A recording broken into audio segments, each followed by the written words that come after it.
and highest heart love. Welcome to the YouTube live reading of The Ways of White Folks by Langston Hughes. I'm your moderator and narrator, Uriel Neveu Riley. So it's time for Chapter 9. Welcome everyone, welcome all. Chapter 9 of The Ways of White Folks. Poor little black fella. Poor little black fella. Amanda Lee had been a perfect servant, and her husband Arnold likewise. That the Lord had taken them both so soon was a little beyond understanding. But then, of course, the Lord was just. And he had left the Pembertons poor little black Arnie as their Christian duty. There was no other way to consider the little colored boy whom they were raising as their very own, except as a Christian duty. After all, they were white. It was no easy thing to raise a white child, even when it belonged to one, whereas this child was black and had belonged to their servants, Amanda and Arnold. But the Pembertons were never known to shirk a duty. They were one of New England's oldest families, one of the finest. They were wealthy. They had a family tree. They had a house in a charming maple-shaded town a few hours from Boston, a cottage at the beach, and 4 servants. On Tuesdays and Fridays, Mr. Pemberton went to town. He had an office of some sort there. But the ladies, Grace Pemberton and her sister, sat on the wide porch at the home and crocheted. Or maybe they let James take them for a drive in the car. One of them sang in the choir. Peace, everyone. Gratitude. Thank you for reading with us. Sometimes they spoke about the 2 beautiful Negro servants as they once had, Amanda and Arnold. They liked to tell poor little Arnie how faithful and lovely his parents had been in life. It would encourage the boy. At present, of course, all their servants were white. Negroes were getting so unsteady. You couldn't keep them in the villages anymore. In fact, there were none in Mapletown now. They all went running off to Boston or New York, sporting their money away in the towns. Well, Amanda and Arnold were never like that. They had been simple, true, honest, hardworking. Their qualities had caused the Pembertons to give, over a space of time, more than $10,000 to a school for the Negroes at Hampton, Virginia, because they thought they saw in Amanda and Arnold the real qualities of a humble and gentle race. That, too, was why they had decided to keep Arnie, poor little black fellow. The Pembertons had lost nobody in the war except Arnold, their black stable man, but it had been almost like a personal loss. Indeed, after his death, they had kept horses no longer, and the stable had been turned into a garage. Amanda, his wife, had grieved terribly too. She had been all wrapped up in Arnold and in her work with the Pembertons. She was the housekeeper. And in her little dark baby, Arnold Jr. The child was 5 when his father went to war, and 6 when Amanda died of pneumonia, a few weeks after they learned Arnold had been killed in the Argonne. The Pembertons were proud of him, a Negro who died for his country. But when that awful winter of 1919 ended, the Pembertons judged it must have been awful from what they read.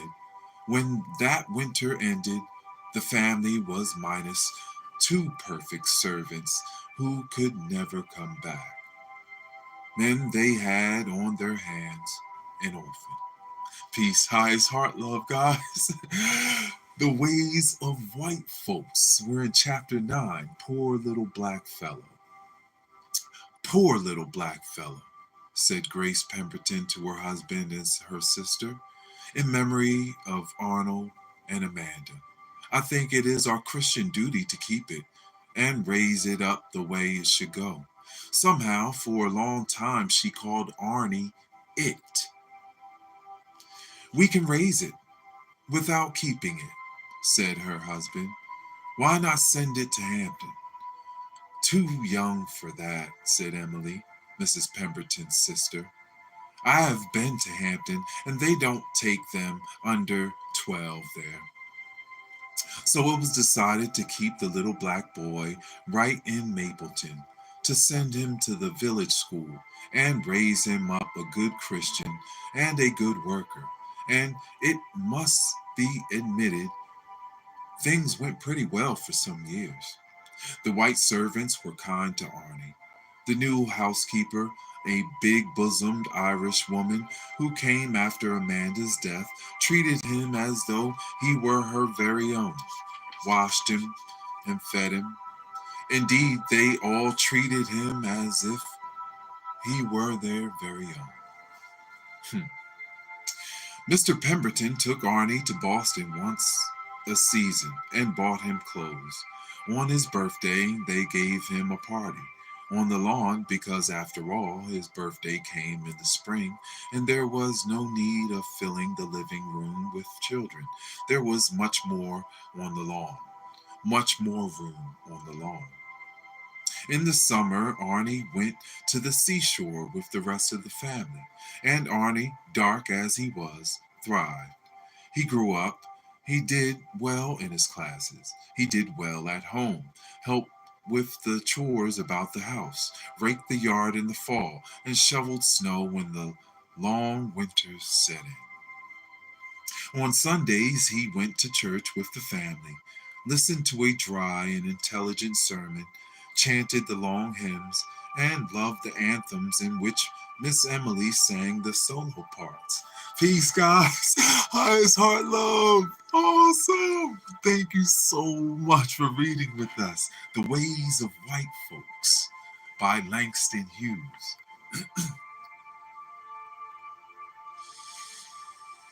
Arnie, in church, a little black spot in a forest of white heads above stiff pews.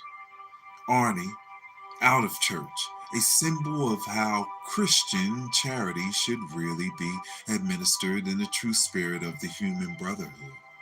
The church and the Pembertons were really proud of Arnie. Did they not all accept him as their own? And did they not go out of their way to be nice to him?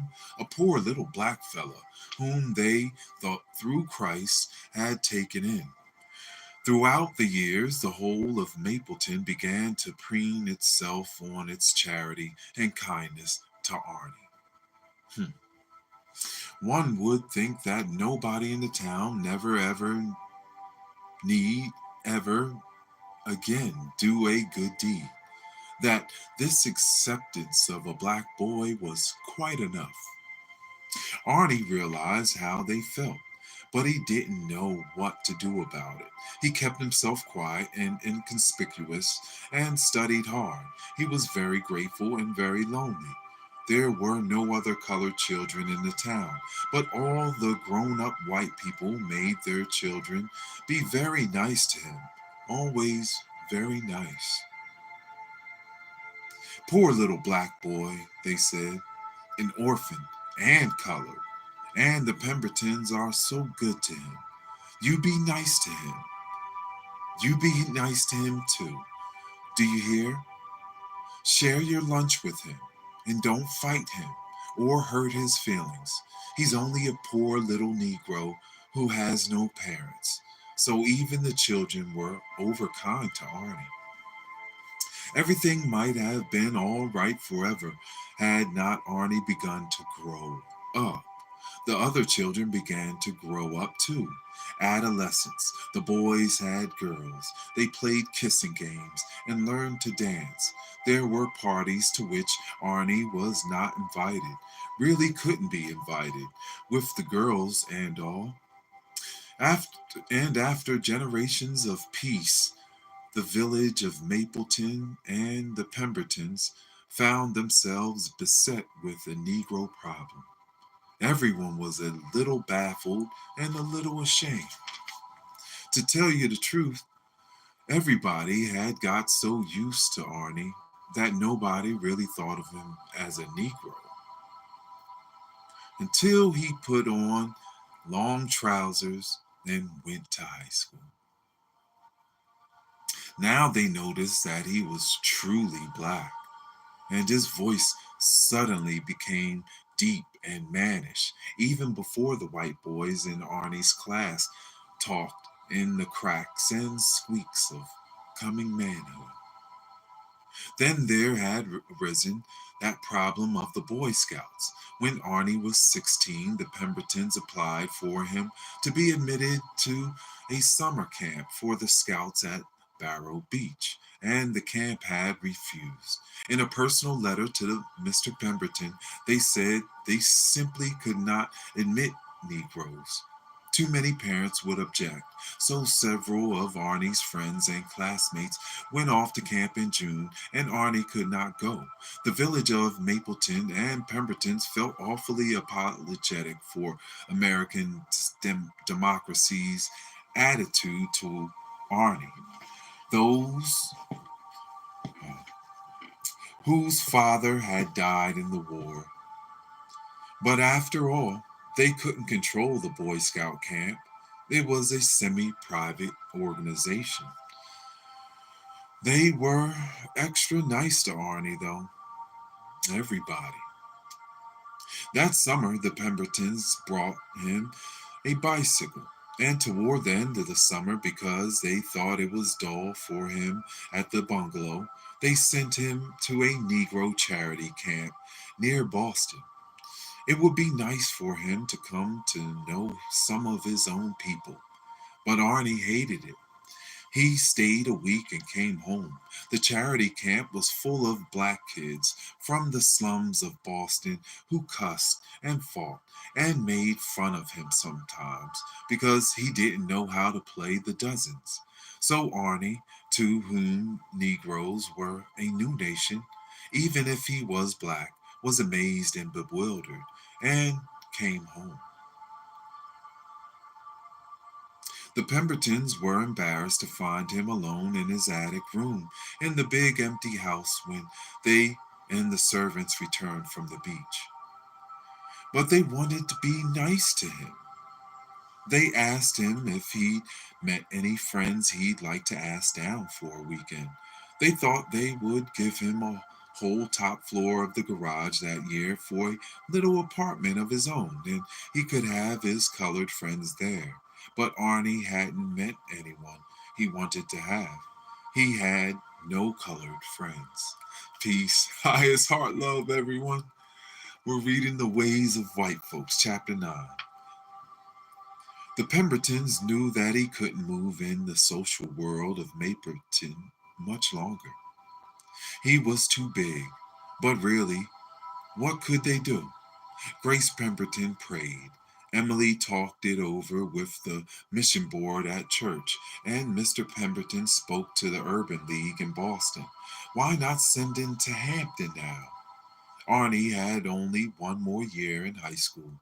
Then, of course, he would go to college, but to one of the nicer Negro colleges like Fisk, they decided, where those dear Jubilee singers sang so beautifully, and where he would be with his own people and wouldn't be embarrassed. No, Fisk wasn't as good as Harvard, they knew, but then Arnie had to find his own in the world after all. They'd have to let him go. Poor black fella. Certainly he was their very own. But in Mapleton, what could he do? How could he live? Whom could he marry? The Pembertons were a bit worried even about this one more year. So they decided to be extra nice to him. Indeed, everybody in Mapleton decided to be extra nice to him. The two rooms over the garage made a fine apartment for a growing boy. His pennants and his books and skis were there. Sometimes the white boys came in the evenings and played checkers and smoked forbidden cigarettes. Sometimes they walked out and met the girls at the soda fountain in Dr. Jourdain's drugstore, and Arnie had a soda with the group, but he always came away alone, while the others went off in pairs. When the Christmas parties were being given, many of the girls were lovely in dresses that looked almost like real evening gowns. But Arnie wasn't invited anywhere but to the Allens, and they really didn't count in Mapleton. They were very poor white folks. The Pembertons were awfully sorry, of course. They were one of New England's oldest families, and they were raising Arnie as their son. But he was an African, a nice Christian African, and he ought to move among his own people. He could be a good influence and have a place. The Pembertons couldn't help it that there were no Negroes in Mapleton. Once there had been some, but now they had all moved away. It was more fashionable to have white help, and even as a servant in Mapleton, Arnie would have been a little out of place, but he was smart in school and a good, clean boy. He sang well. All Negroes were musical. He skated and swam and played ball. He loved and obeyed the Pembertons. They wanted him to find his place in the world. Poor, fine little black fellow. Poor, dear Arnie. So it was decided that he would go to Fisk next year. When Arnie agreed, the Pembertons breathed a sort of sigh of joy. They thought he might remember the camp at Boston and not want to go to Negro College. And now the summer presented itself, the last summer before they let Arnie go away, the boy whom they'd raised as their own. They didn't want that last summer spoiled for him or for them. They wanted no such incidences as the Boy Scout business. The Pembertons were kind people. They wanted Arnie to remember with pleasure his life with them. Maybe it would be nice to take him to Europe. They themselves had not been abroad for a long time. Arnie could see Paris and his father's grave and the Tower of London. The Pembertons would enjoy the trip too, and on their return, Arnie could go directly to Fisk, where his life at college and the grown up world would begin. Maybe he'd marry one of those lovely brown girls who sang spirituals so beautifully, and live a good Christian man, occasionally visiting the Pembertons and telling them about his influence on the poor black people of the South. Graduation came. Arnie took high honors in the class and spoke on the program. He went to the senior prom, but he didn't dance with any of the girls. He just sort of stood around the punch bowl and joked with the fellows. So nobody was embarrassed, and everyone was glad to see him there. The one dark spot in the world of whiteness. Mm. It was too bad he didn't have a partner to stand with him when they sang the alma mater after the final dance. But he was a lucky chap to be going to Europe. Not many youngsters from Mapleton had been. The Pembertons were doing well by him, everybody said aloud, and the church board had got him into Fisk. Peace. Highest heart love, everyone. Thank you for reading with us. Yay! Look at that. It's that time. Yes. The ways of white folks. But with all their careful planning, things weren't going so well about the European trip. When the steamship company saw the passports, they canceled the cabin that had been engaged for Arnie. Servants always went second class, they said. That Arnie wasn't a servant, it was revealed ultimately made no difference. He was a Negro, wasn't he? So it ended with the Pembertons going first and Arnie second class on the same boat. They would have all gone second out of the sympathy for Arnie, except the accommodations in that class had been completely booked for months ahead. Only as a great favor to the first class passengers had the steamship company managed to find a place for Arnie at all. The Pembertons and their boy had to cross bare, but they bore it like Christians. At Cherbourg, they met the little black fella again on an equal footing. The evening found them in Paris. Paris, loveliest of cities, where at dusk the lights are a great necklace among the trees of the champs. Elysee's Paris, song city of the world. Paris, with the lips of a lovely woman kissing without fear. June in Paris. The Pembertons stopped at one of the best hotels.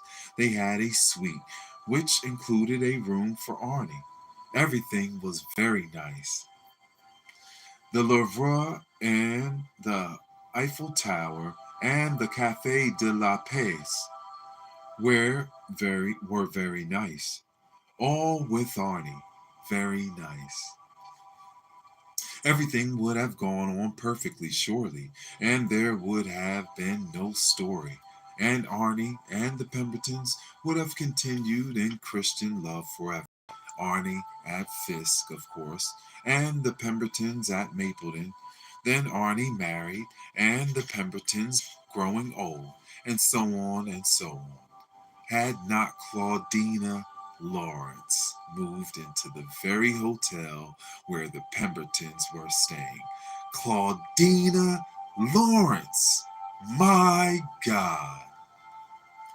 True, they had all seen dark faces on the boulevards and a Negro quartet at the Olympia, but only very good Americans and very high English people were staying at this hotel with the Pembertons. Then Claudina Lawrence moved in, the Claudina who had come from Atlanta, Georgia, to startle the old world with the new beauty of brown flesh behind footlights.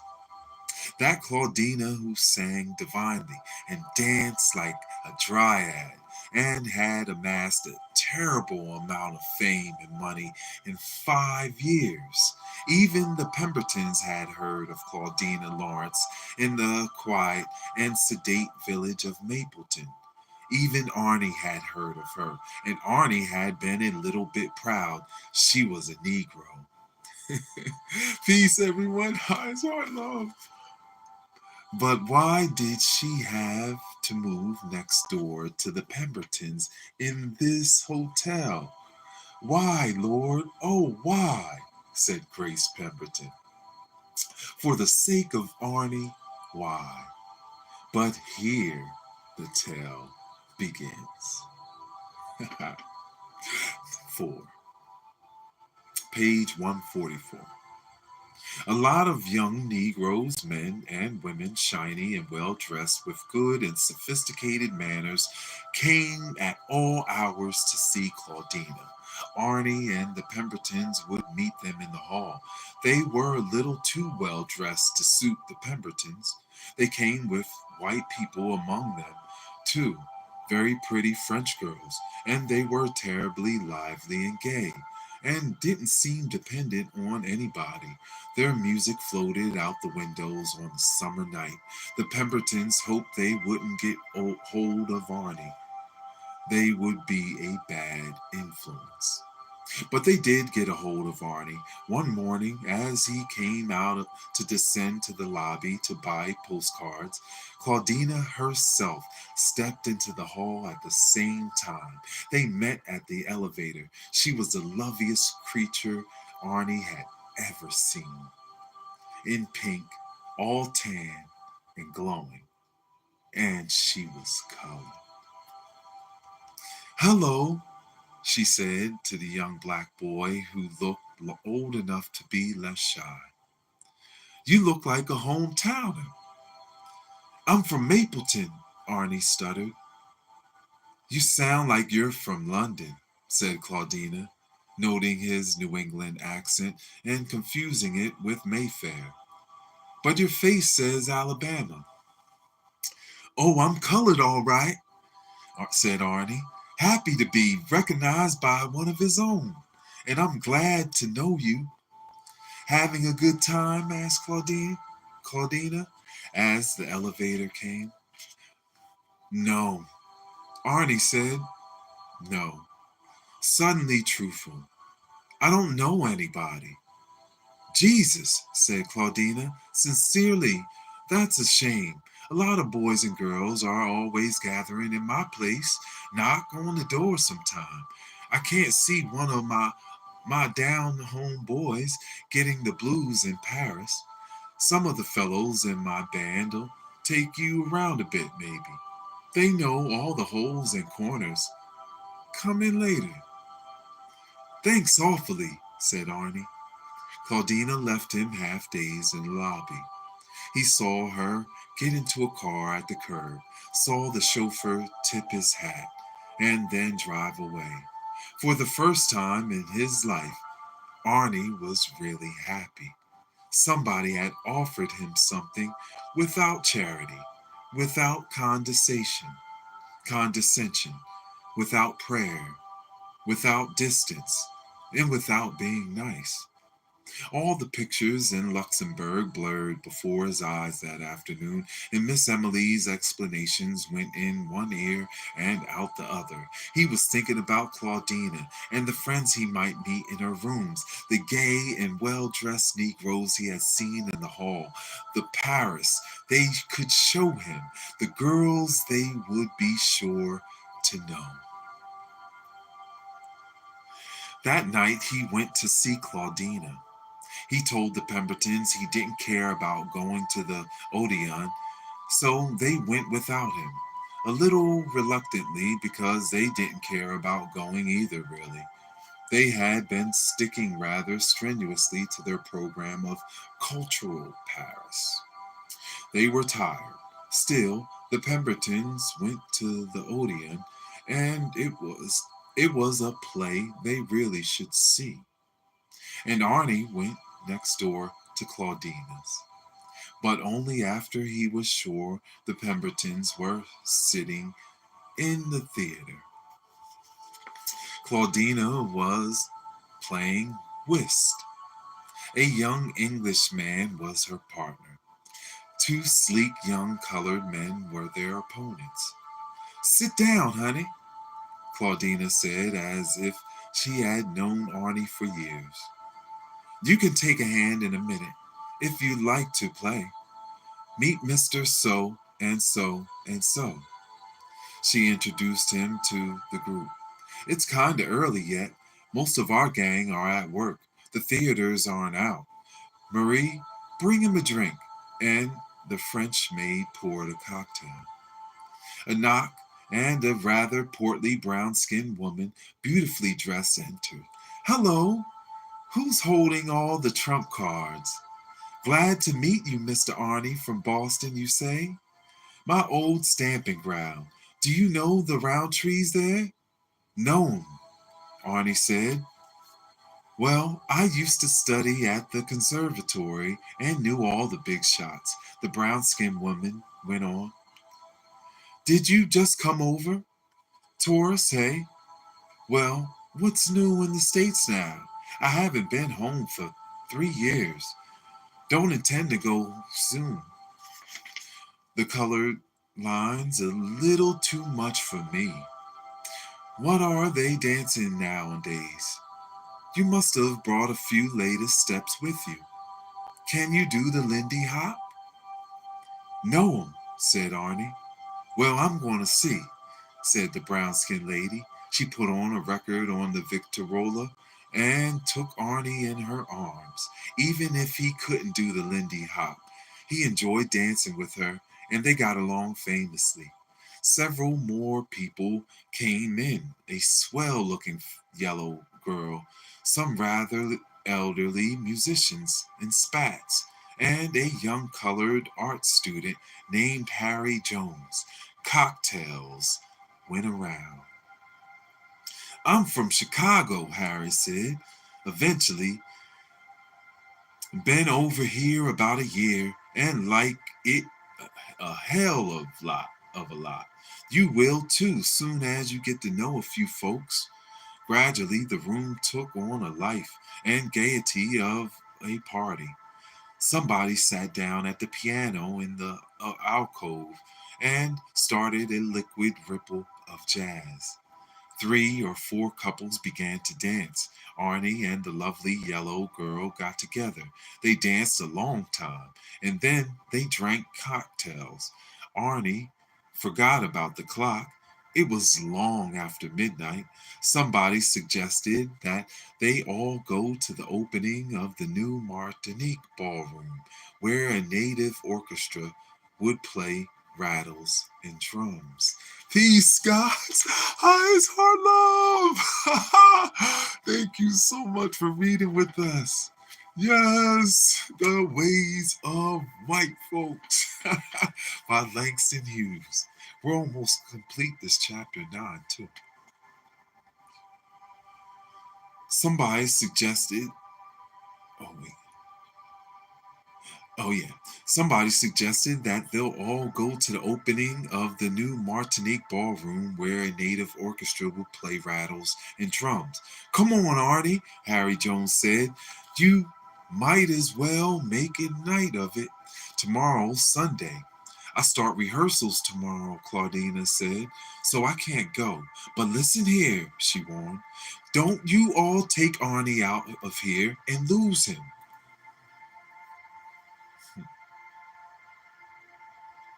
Some of these little French girls are liable to put him in their pockets, crazy as they are about chocolate. Arnie hoped he wouldn't meet the Pembertons in the hall. He didn't. They were long since in bed, and when Arnie came in at dawn, his head was swimming with the grandest night he'd ever known. Peace, highest heart, love, guys. Yes. At the Martinique ball, he met dozens of nice girls, white girls and brown girls and yellow girls, artists and students, and dancers and models and tourists. Harry knew everybody, and everybody was gay and friendly. Paris and music and cocktails made you forget what color people were and what color you were yourself. Here it didn't matter. Color. Arnie went to sleep dreaming about a little Romanian girl named Vivi. Harry said she was a music student, but Arnie didn't care what she was. She had such soft black hair and bright gray eyes. How she could dance. And she knew quite a little English.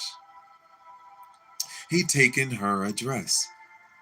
Tomorrow, he would go see her. All hell. Tomorrow the Pembertons wanted to go to Versailles. 5.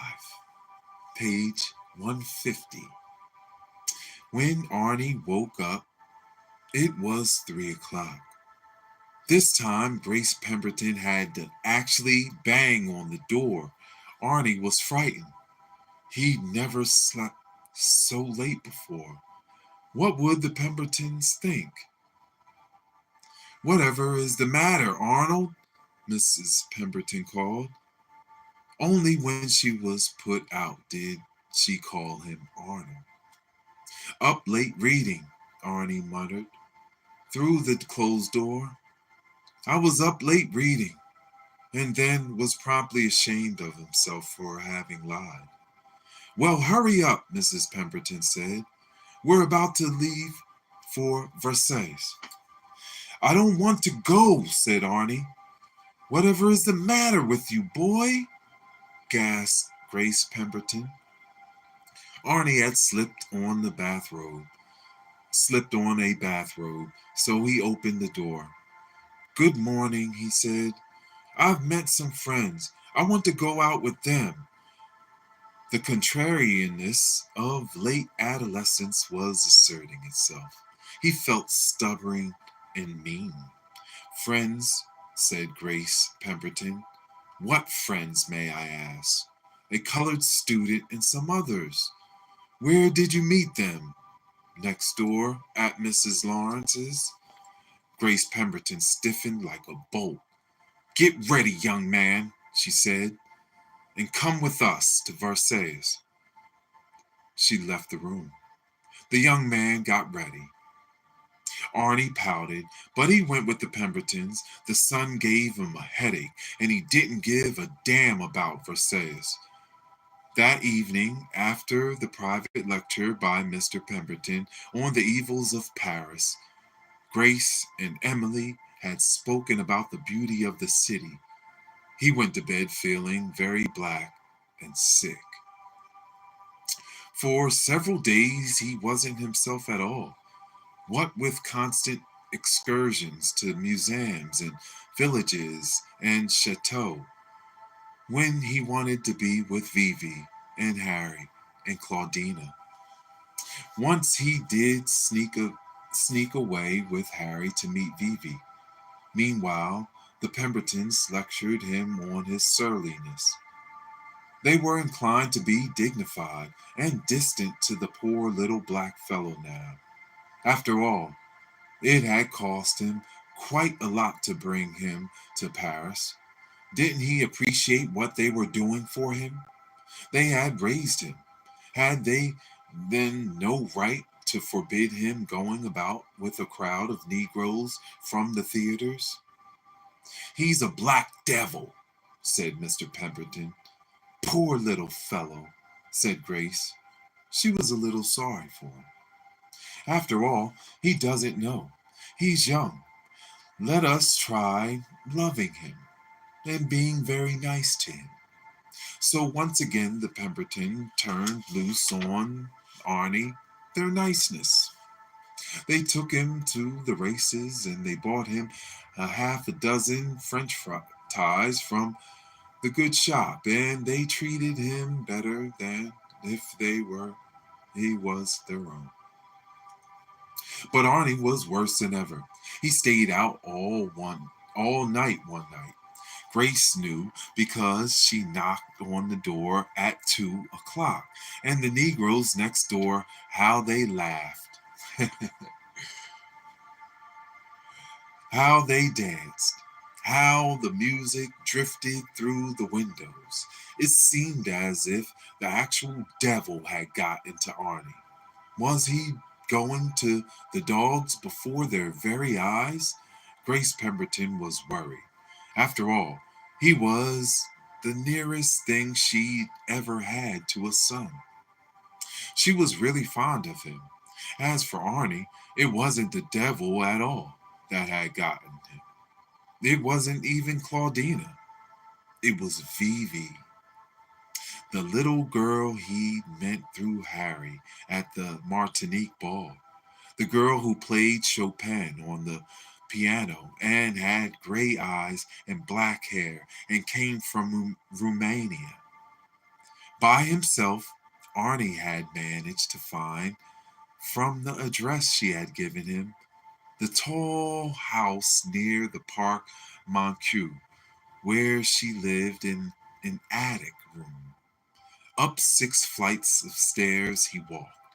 He found her with big books on theory in front of her and blank music pages, working out some sort of exercise in harmony. Her little face was very white, her gray eyes very big, and her black hair all fluffy around her head. Arnie didn't know why he had come to see her except that he liked her very much. They talked all afternoon, and Arnie told her about his life at home, how white people had raised him, and how hard it was to be black in America.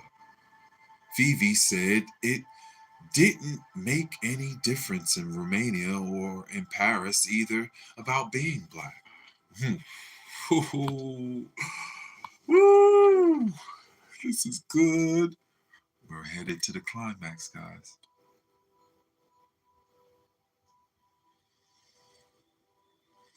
Here, it's only hard to be poor, Vivi said.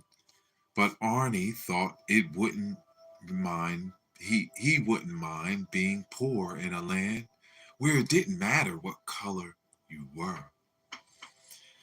Yes, you would mind, Vivi said. Being poor's not easy anywhere. But then, and her eyes grew bigger.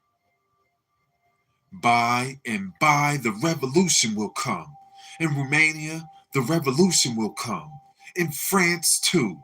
Everywhere, poor people are tired of being poor. What revolution? Arnie asked, for he hadn't heard about it in Mapleton. Vivi told him. Where we live. It's quiet, he said. My folks come from Massachusetts. 6. Here we go. And the devil whispered to Arnie, maybe Vivi would like to meet some real Americans. Anyway, he would like anyway, he would like the Pembertons to meet her. He'd like to show them that there actually was a young white girl in the world who didn't care about color. They were always educating him. He would educate them a bit. So Arnie invited Vivi to dinner at the hotel that very night. The Pembertons had finished their soup when he entered the sparkling dining room of the hotel. He made straight for their table. The orchestra was playing Strauss. Gentlemen in the evening clothes and ladies in diamonds scanned along an expensive menu. The Pembertons looked up and saw Arnie coming, guiding Vivi by the hand. Grace Pemberton gasped. Put her spoon back in the soup. Emily went pale. Mr. Pemberton's mouth opened. All the Americans stared. Such a white girl and such a black boy coming across the dining room floor. The girl had a red mouth and green eyes. The Pembertons had been waiting for Arnie since 4 o'clock.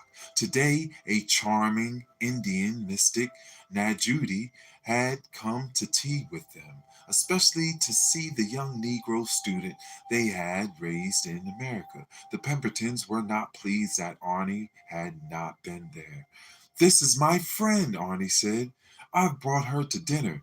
Vivi smiled and held out her hand. But the Pembertons bowed in the stiffest fashion. Nobody noticed her hand. I'm sorry, said Grace Pemberton, but there's room for only 4 at our table. Oh, said Arnie. He hadn't thought they'd be rude. Polite and formal, maybe, but not rude. Oh, don't mind us then. Come on, Vivi. His eyes were red as he led her away to a vacant table by the fountain. A waiter came and took their orders with the same deference he showed everyone else. The Pembertons looked and could not eat. "Wherever did he get her?" whispered Emily in her thin New England voice, as her cheeks burned. "Is she a woman from the streets?"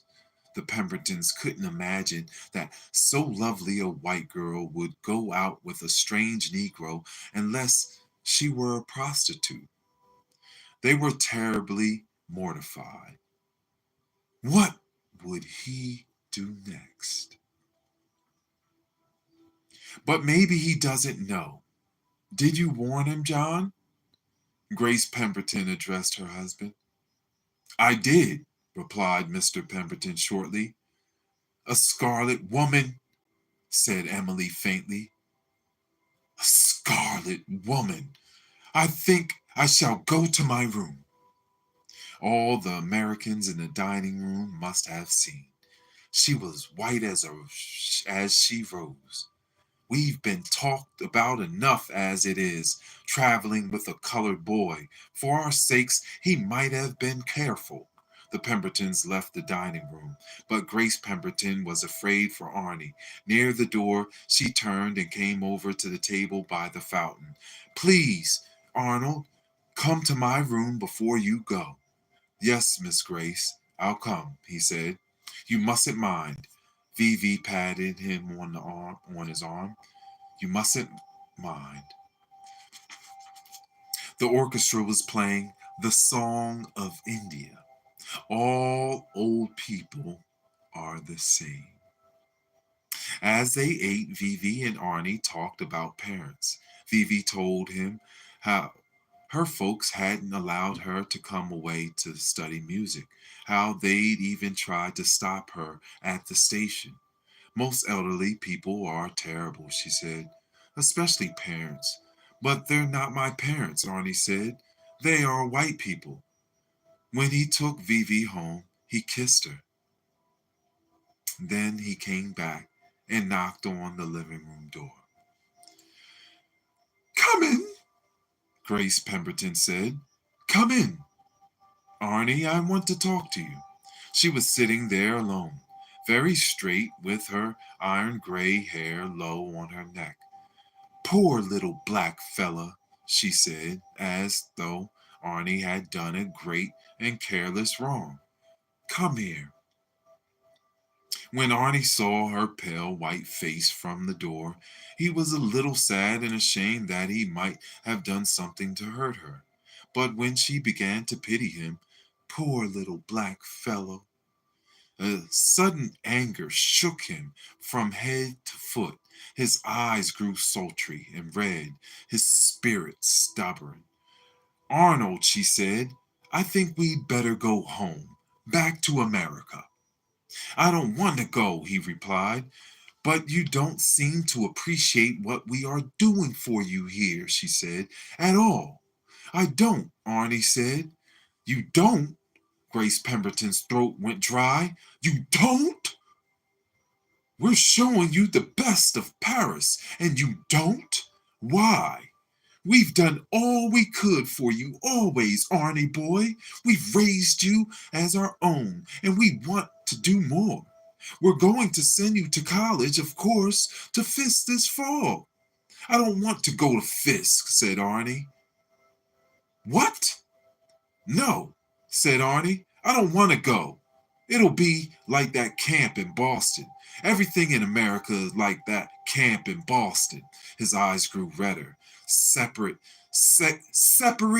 and segregated. Shut off. Black people kept away from everybody else. I go to Fisk, my classmates, Harvard and Amherst and Yale. I sleep in the garage and you sleep in the house.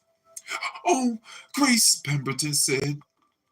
Oh, we didn't mean it like that. Arnie was being cruel, just cruel. She began, in spite of herself, to cry.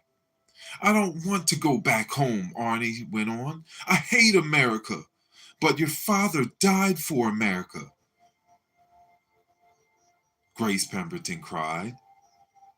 I guess he was a fool, said Arnie. The hall door opened. Poof! Mr. Pemberton and his sister-in-law came in from a walk through the park. They saw Mrs. Pemberton's eyes wet and Arnie's sultry face. Mrs. Pemberton told them what he'd said. So you want to stay here? said Mr. Pemberton, trying to hold on his temper. Well, stay. Take your things and stay. Stay now. Get out. Go. Anger possessed him, fury against his ungrateful black boy who made his wife cry. Grace Pemberton never cried over anything. Mr. Pemberton did. And now she was crying over this. This. In the back of his mind was the word nigger to go. Arnold felt it. I want to go, said Arnie. I've always wanted to go. You little black fool, said Emily. Where will you go? Grace Pemberton asked. Why? Oh, why? Didn't Arnie say he was sorry, beg their pardon, and stay? He knew he could if he wanted to. I'll go to Vivi, Arnie said. Vivi, a weak voice gasped. Yes, marry Vivi. Marry White? Ugh, said Mr. Pemberton. Emily laughed dryly, but Grace Pemberton fainted. Next door, just then, the piano was louder than ever. Somebody was doing a tap dance. The dancing and the music floated through the windows on the soft Paris air. Outside, the lights were a necklace of gold over the Champs Elysees. Autos honked, trees rustled, people passed. Arnie went out. The conclusion of chapter 9. The Ways of White Folks by Langston Hughes. Highest heart, love, and honor. It's so good. So he stayed. He said, I'm done with this. I'm staying. Highest heart, love, everyone. Thank you for reading. Thank you for all the comments in the chat. Much love. Much love. Glad y'all enjoyed it. Thank you. Peace, peace, y'all. Y'all have a great, great day. I will see you soon with chapter 10. All right. The Ways of White Folks by Langston Hughes. I love y'all. Peace. Thank you so much, y'all. That's love.